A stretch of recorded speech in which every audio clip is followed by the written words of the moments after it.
નમસ્કાર મિત્રો, ગુજરાત રાજ્યના પેન્શનરોના પેન્શનમાં વધારા બાદ વધુ બે ભેટ આજરોજ તારીખ 10/5/2026થી જાહેર। તો મિત્રો આપણે કયા મુદ્દા પર વિગતવાર વાત કરવાના છે તેને ટૂંકમાં વાત કરીએ તો તેમાં સૌથી પહેલાં વાત કરીશું કે 60 વર્ષ ઉપરના પેન્શનરોને નવા નિયમ પ્રમાણે પેન્શનમાં કેટલો વધારો થશે તેની વાત કરીશું।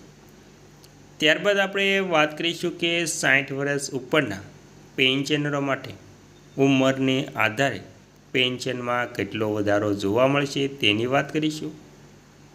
ત્યારબાદ મિત્રો આપણે વાત કરીશું કે સિનિયર સિટીઝન કાર્ડ કેવી રીતે મેળવવું। ત્યારબાદ દર મહિને નવા નિયમ પ્રમાણે પેન્શન કેટલું જમા થશે।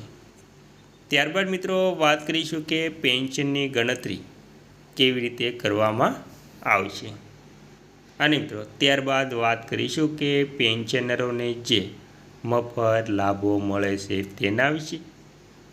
ત્યારબાદ વાત કરીશું કે પેન્શનરોને ઘરે બેઠા કઈ સુવિધાઓ સાવ મફત મળે છે તેના વિશે અને ત્યારબાદ વાત કરીશું કે સિનિયર સિટીઝન કાર્ડથી મળતા લાભો વિશે અને અંતમાં એટલે કે છેલ્લે વાત કરીશું કે સિનિયર સિટીઝન કાર્ડ કેવી રીતે કઢાવવું અને ક્યાંથી કઢાવવું તેની અરજી પ્રક્રિયા વિશે। તો મિત્રો આ તમામ મુદ્દાઓની વિગતવાર વાત કરતાં પહેલાં તમને એક નમ્ર વિનંતી છે કે તમે આપણી ચેનલમાં નવા હોય તો આપણી ચેનલને સબસ્ક્રાઈબ કરી લેજો, કેમ કે આવી કોઈ પણ નવી અપડેટ આવે તે નોટિફિકેશન સૌથી પહેલાં તમને મળી જાય અને મિત્રો વિડીયો ગમે તો લાઈક પણ કરી દેજો।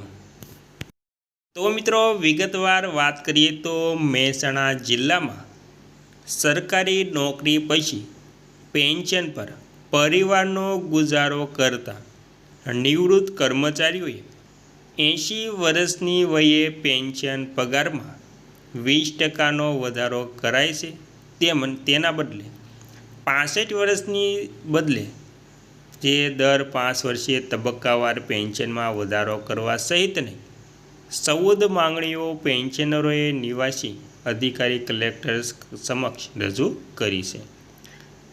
રાજ્ય પેન્શન ફેડરેશન મહેસાણા જિલ્લાના પ્રમુખ પ્રહલાદભાઈ પટેલ, મહામંત્રી અમૃતભાઈ પટેલ સહિત હોદ્દેદારોએ સોમવારે જિલ્લાના 5000 જેટલા પેન્શનરોની માંગણીઓને લઈને તંત્ર સમક્ષ રજૂઆત કરાઈ હતી। તેમણે કહ્યું હતું કે 58 વર્ષે નિવૃત્ત થયા પછી સરકારી પેન્શન મળે તેમાં 80 વર્ષની વયે 20%નો વધારો થવો જોઈએ અને મિત્રો ત્યારબાદ 80 વર્ષ સુધી ઘણાનું જીવન રહેતું નથી।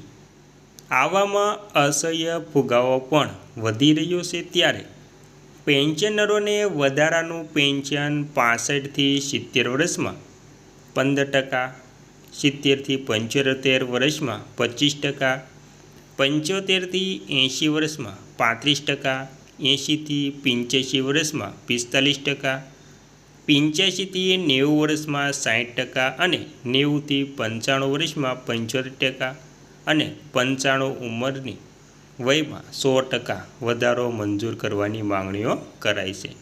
તો મિત્રો આવી રીતે ઉંમર આધારિત પેન્શનમાં વધારો કરવાની પણ માંગ કરાઈ છે।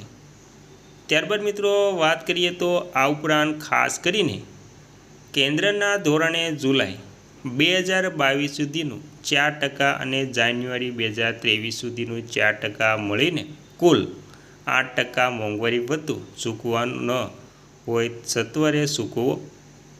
પેન્શન નોકરીના છેલ્લા મહિનાના પગારના 50% લેખે અપાય છે, તેમાં વધારો કરીને 75% પ્રમાણે આપો। આ સાથે 12 મુદ્દા સત્વરે હાલ કરવાની માંગ કરાઈ છે મિત્રો અને મિત્રો પેન્શનરોએ આ માંગણીઓ રજૂ કરી તેમાં સરકાર સામાન્ય હોસ્પિટલમાં પેન્શન કુટુંબની કેશલેસ તબીબી સેવા પૂરી પાડવી, કેન્દ્રના ધોરણે બાકી કુલ 8% મોંઘવારી ભથ્થું આપો, વય જૂથ પ્રમાણે પેન્શનરોને 80 વર્ષના બદલે 65 વર્ષથી વધારો આપો, રૂપાંતરિત પેન્શનની કપાત 15 વર્ષના બદલે 13 વર્ષ કરીને તે 13 વર્ષની કરવી. ત્યારબાદ મિત્રો નવી પેન્શન નીતિ મુદ્દે પણ કરી 2004 પહેલાંની જૂની પેન્શન નીતિ અમલમાં લાવો. વન રેક વન પેન્શન મુજબ સમાન પેન્શન યોજના શરૂ કરો. પેન્શનરોને સંસદ સભ્યો અને ધારાસભ્યોના ધોરણ મુજબ આવકવેરામાંથી મુક્તિ આપો. દેશમાં એક સમાન રાષ્ટ્રીય પેન્શન નીતિ અમલમાં મૂકો. દર વર્ષે 1 માસનું પેન્શન યાત્રા ભથ્થું તરીકે ચૂકવો. રેલવેમાં મળતું કન્સેશન બંધ કરેલું હવે તે ચાલુ કરો. અને પેન્શનની વિધવા, ત્યક્તા કે અપરિણીત પુત્રીને કેન્દ્રના ધોરણે આજીવન પેન્શન આપો.